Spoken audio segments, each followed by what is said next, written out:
બૃહદેશ્વર મંદિર ઈસુના 1003થી 1010ના અરસામાં આ મંદિરનું નિર્માણ થયું. આ મંદિર મહાદેવ શિવનું હોવાથી તેને બૃહદેશ્વર મંદિર કહે છે. ચોલ વંશના રાજા રાજરાજ પ્રથમે તેને બંધાવેલ હોવાથી તે રાજેશ્વર મંદિર તરીકે પણ ઓળખાય છે. આ મંદિરને 500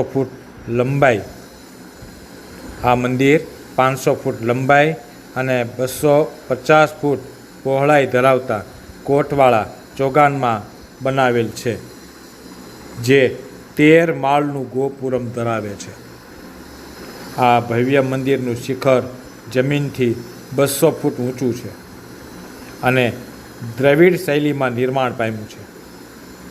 ભવ્ય શિખર અને વિશાળ કદમાં રહેલી સંવાદિતતા અને કલાત્મક સુશોભનને કારણે તે ભારતીય સ્થાપત્યનો અમૂલ્ય વારસો ધરાવે છે. તો મિત્રો, આ હતી રસપ્રદ બૃહદેશ્વર મંદિરની માહિતી. તો આવી અવનવી વિગતો અને માહિતી જાણવા માટે આ યુટ્યુબ ચેનલ લાઈક અને સબસ્ક્રાઈબ કરવાનું ભૂલશો નહીં. ધન્યવાદ.